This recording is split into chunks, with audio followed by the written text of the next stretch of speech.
আমার নাম শুভ। আমি গত 18 জুলাই প্লাজার সামনে পুলিশ লীগের গুলিতে, নির্মম গুলিতে আমি আমার এক চোখ হারি। বর্তমানে আমার চোখে কোনো আলো নাই। আমি সরকারকে একটা কথা বলতে চাই, এটা অনুরোধ না, এটা লাউড অ্যান্ড ক্লিয়ার কথা, যে আওয়ামী লীগ ব্যান করতে হবে। আর কত ভাই তার নিজের জীবন দিলে, আর কত ভাই তার নিজের অঙ্গ দিলে।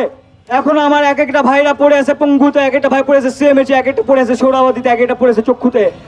আর কত ভাইয়ের জীবন নিয়ে আপনারা খেলবেন? আওয়ামী লীগ ব্যানের পথে বাধা সৃষ্টি করে আপনারা আমাদেরকে জানান। যদি আপনারা না পারেন, আমরা ঠিক যেভাবে ফ্যাসিস্ট হাসিনাকে সরিয়েছি, ঠিক এইভাবে আওয়ামী লীগকে একবারে চিরতন নিঃস্ব করে দিব।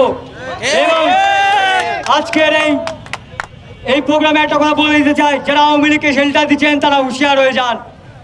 আওয়ামী লীগকে যারা শেল্টার দিবে তারা এই বাংলায় টিকতে পারবে না।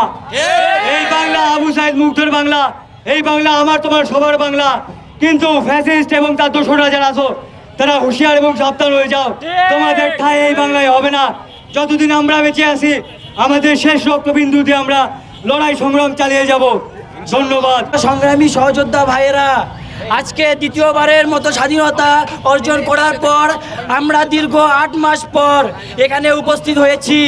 যেসব সকল দাবি নিয়ে আমরা উপস্থিত হয়েছি, আমাদের এটা গর্বের জন্য নয়, এটা আমাদের লজ্জার বিষয়। কারণ 5ই আগস্ট ঘোষণা করা হয়েছে আওয়ামী লীগের ঠাঁই এই বাংলায় হবে না। 5ই আগস্ট বাংলাদেশের সাধারণ জনগণ দাবি জানিয়ে দিয়েছে, শেখ হাসিনার মতো স্বৈরাচার আওয়ামী লীগে পুনর্বাসন করতে হবে না, হবে না। আমি ডক্টর মোহাম্মদ ইউনূসকে বলে দিতে চাই, আওয়ামী লীগ আবার যদি পুনর্বাসন করা হয়, ডক্টর মোহাম্মদ ইউনূসকে বলে দিতে চাই, আপনাদের আবু সাইদের রক্তের বিনিময়ে আমাদের সকল আহতের রক্তের বিনিময়ে আপনারা উপদেষ্টা হতে পেরেছেন। আপনি এটা ভাববেন না শেখ হাসিনার সরকারকে আমরা সরাবার জন্য খালি মাত্র গুলি খেয়েছি, গুলিবিদ্ধ হয়েছি, কয়েকজন মাত্র জীবন দিয়েছি। আপনাকেও সরাতে এবং আওয়ামী লীগের প্রতিষ্ঠিত হওয়ার বিপক্ষে যে কথা বলবে তাকে সরানোর জন্য জীবন দিতে হলে জীবন দিব, রক্ত দিতে হলে রক্ত দিব। কিন্তু আওয়ামী লীগকে এই বাংলার ভূখণ্ডে প্রতিষ্ঠিত হতে দেব না, দেব না। অবশেষে আমি বলে দিতে চাই, আপনারা সবাই এক দাবিতে থাকিয়েন। কারণ আওয়ামী লীগ এবং প্রশাসন ভাইদেরকে বলতে চাই, এখনো যারা সৈয়দপুরের বুকে বলি বাংলাদেশের যে কোনো জায়গায় খোলা প্রান্তে বাইকে মোটরসাইকেলে ঘুরে বেড়াচ্ছে, তাদেরকে অতি বিলম্বে ধরা হোক। 24 ঘন্টা আলটিমেটাম কালকে দেওয়া হয়েছে। আজকে এখনো কিন্তু পর্যন্ত অনেকজনকে দেখতেছি ঘুরে বেড়াচ্ছে সৈয়দপুরের বুকে। আমি প্রশাসনকে বলতে চাই, কেন ওরা ঘুরে বেড়াচ্ছে? প্রশাসন কি হাতে চুরি পড়ে আছে? প্রশাসনকে বলতে চাই, আপনারা যদি দায়িত্ব নিতে না পারেন তাহলে দায়িত্ব আমাদের হাতে ছাড়ে দেন। আমরা দেখিয়ে দিব আওয়ামী লীগকে পুলিশে থানায় ধরতে লাগে না কবরে দিতে লাগে, সেটা আমরা দেখিয়ে দিব। এমনভাবে গুলি খেয়েছিলাম এই শহীদপুর 5 মাথা মোড়ে, চোখ এখনো অন্ধত্ব, চোখের ভিতরে এখনো গুলি আছে, চোখে কোনো আলো নাই। আর চোখে কোনো আলো নাই। জুলাইয়ের যোদ্ধারা এখনো সময় আছে, জেগে উঠো। 9টি মাস পেরিয়ে গেছে জুলাইয়ের সেই রক্তাক্ত গণ অভ্যুত্থান, যেখানে আপনাদের বুকের রক্তে জেগে উঠেছিল এক নতুন ভাবের সম্ভাবনা। কিন্তু আজ না আছে রাষ্ট্রীয় স্বীকৃতি, না আছে সম্মান, না আছে প্রতিশ্রুত চিকিৎসা বা পুনর্বাসন। আর যারা আপনাদের শরীরে গুলি চালিয়েছিল, তারা যদি আবার ক্ষমতায় আসে তখন কি হবে? আজ তারা নীরব, কাল তারাই আপনাদের বিরুদ্ধে মিথ্যা মামলার ছক কষতে পারে, আপনাদের রক্তাক্ত ইতিহাসকে ভাঙচুর বলে মুছে দিতে পারে। জানেন তো, ইতিহাস শুধু করে তুললেই হয় না, তাকে রক্ষা করতেও হয়। আর সেই দায়িত্ব এখন আপনাদের কাঁধে। এই মুহূর্তে একটাই পথ, 2টি দাবি, একটাই শক্তি, এতটাই শক্তি। 1 জুলাই গণ অভ্যুত্থানকে রাষ্ট্রীয় স্বীকৃতি দিতে হবে, আওয়ামী লীগকে নিষিদ্ধ করতে হবে।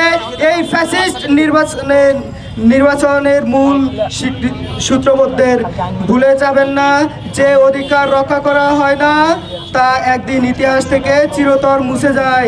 আজ যদি চুপ করে থাকেন, কাল আপনাদের রক্ত মূল্যহীন হয়ে যাবে। সচেতন হন, ঐক্যবদ্ধ হন, দাবি তুলুন যে কোনো মূল্যে।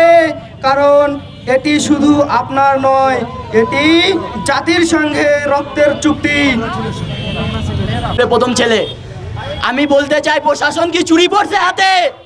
কালকে রাষ্ট্রপতি আসছে বলছে আওয়ামী লীগকে ধরে ফাঁসি দেওয়া হবে। এত পর্যায়ে 24 ঘন্টায় খালি 7টা আওয়ামী লীগের ধরা হয়েছে, বাকিরা কই? ঘুরে বেড়াচ্ছে। যদি প্রশাসন কিছু না করতে পারে আইন আমাদের হাতে তুলে দুক, যা করার আমরা করব। যখন আমাদেরকে ধরা হয়েছিল ওই সময় 18 তারিখে প্রতিটা বাড়ির লোকদেরকে ধরে আনে কুত্তার মতন মারা হয়েছে, রাস্তায় লেটায় লেটায় মারা হয়েছে, পুলিশ যাওয়ার সময় গুলি করছে। এখন পুলিশরা কই? আমি বলতে চাই যদি স্বরাষ্ট্র উপদেষ্টা আসে, কালকে বলে গেছে, তো খালি 7টাকে কেন ধরা হইলো, বাকিরা কই? প্রশাসন কি চুরি পড়ছে হাতে?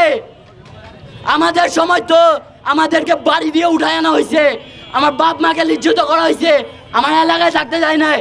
আমি সচিব বলতে চাই যদি আমার বাপ আওয়ামী লীগ করে তাকে আনে ফাঁসি মোড়ে ফাঁসি দেওয়া হোক। আমাদের পরিবারে যদি কেউ আওয়ামী লীগ করে তাকে ফাঁসি দেওয়া হোক। এই রক্তে, আমাদের রক্তে এটা বাংলাদেশ। এটা যে স্বরাষ্ট্র উপদেষ্টাও বলছে, ডাক্তার মোহাম্মদ ইউনূস স্যারকে বলতে চাই, উনি আমাদের জন্য এই বাংলার মাটিতে, আমাদের রক্তের উপরে বাংলাদেশ। আমরা বলতে চাই আইনকে জলদি আইনের আওতায় আনে হোক, নালে আমরা যদি জেগে যাই আবার আহতরা যদি জেগে যায় আবার জুলাই ফিরবে বাংলাদেশে। এ পর্যায়ে আমি যে বক্তব্য শেষ করছি, আজকে এই সৈয়দপুরের পাঁচ মাথা মোড়ে দাঁড়িয়েছি, আমি একটি কথা স্পষ্টভাবে বলে দিতে চাই, যেই দাবি নিয়ে আমরা দাঁড়িয়েছি এটি আমাদের দাবি নয়, এটি আমাদের অধিকার। ছাত্র জনতার গণঅভ্যুত্থান, ছাত্র জনতার বিপ্লবের মধ্য দিয়ে 5 আগস্টে আওয়ামী লীগের চ্যাপ্টার ক্লোজ হয়ে গেছে এই বাংলাদেশে। সুতরাং বর্তমান অন্তর্বর্তীকালীন সরকারকে স্পষ্ট এবং দৃঢ় কণ্ঠে উত্তরবঙ্গের এই সৈয়দপুর থেকে বলে দিতে চাই, আওয়ামী লীগকে তার সহযোগী সকল সংগঠনকে ব্যান করে দিতে হবে, ব্যান। এটা শুধু ছাত্র জনতার দাবি নয়, এই দাবি জুলাই আন্দোলনের শহীদদের দাবি, এই দাবি জুলাই আন্দোলনে যাদের রক্তের উপরে দাঁড়িয়ে আজকে এই অন্তর্বর্তীকালীন সরকার আপনারা চেয়ারে বসে আছেন। রক্তচক্ষু দেখানোর জন্য আমরা রক্ত দেই নাই, রক্তচক্ষু দেখানোর জন্য আমরা চোখ হারাই নাই, পা হারাই নাই।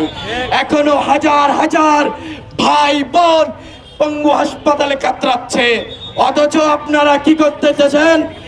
সেই হত্যা মামলার আসামি আব্দুল হামিদ বিগত দিনের যে রাষ্ট্রপতি ছিল, কিশোরগঞ্জে যার নামে হত্যা মামলার আসামি, তাকে সুন্দরভাবে আপনারা সেভ এক্সিট দিচ্ছেন।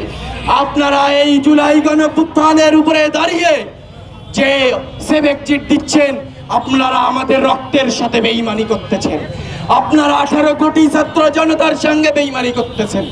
তাই আমি বলে দিতে চাই, আওয়ামী লীগ নিষিদ্ধ, এটা হয়ে গেছে 5 আগস্ট, শুধুমাত্র বাকি আছে আপনাদের আনুষ্ঠানিকতা। সাংবিধানিক দোহাই দিয়ে আপনারা আওয়ামী লীগকে যে ধরে রাখার পায়তারা করতেছেন, এখান থেকে সরে আসেন। সাংবিধানিক নিয়ম রক্ষায় কিন্তু ছাত্র জনতার গণ অভ্যুত্থান বিপ্লব হয়নি। সুতরাং আমি স্পষ্ট ভাষায় বলে দিতে চাই যে এই আওয়ামী লীগকে ব্যান করার মধ্য দিয়ে এই অন্তর্বর্তীকালীন সরকারের সফলতার একটি ধাপ এগিয়ে যাবে। জুলাই গণঅভ্যুত্থান হয়েছে, এই জুলাই গণঅভ্যুত্থান শুধু নামেই প্রকাশ পাচ্ছে, কিন্তু জুলাই গণঅভ্যুত্থানের এখন অবধি কোনো ঘোষণাপত্র দেওয়া হয় নাই। এটা জুলাই বিপ্লবের সাথে এবং জুলাই বিপ্লবের এখনকার সাথে বেইমানি হচ্ছে। আমরা আহতরা এবং ছাত্র জনতারা চাই জুলাই গণঅভ্যুত্থানের ঘোষণাপত্র দেওয়া হোক, এবং যারা জুলাই গণঅভ্যুত্থানে আহত হয়েছে, নানা জায়গা থেকে চিকিৎসা চলছে, এই চিকিৎসার যে গরমিল, এটা যেন দ্রুতই চিকিৎসা করা হয়। যাদেরকে বিদেশে নিয়ে চিকিৎসা করা প্রয়োজন, তাদেরকে বিদেশে সুচিকিৎসা প্রদান করা হোক। এবং আওয়ামী লীগের পুনর্বাসন করার যে অপচেষ্টা চালাচ্ছেন আপনারা, এটা দ্রুত বন্ধ করুন।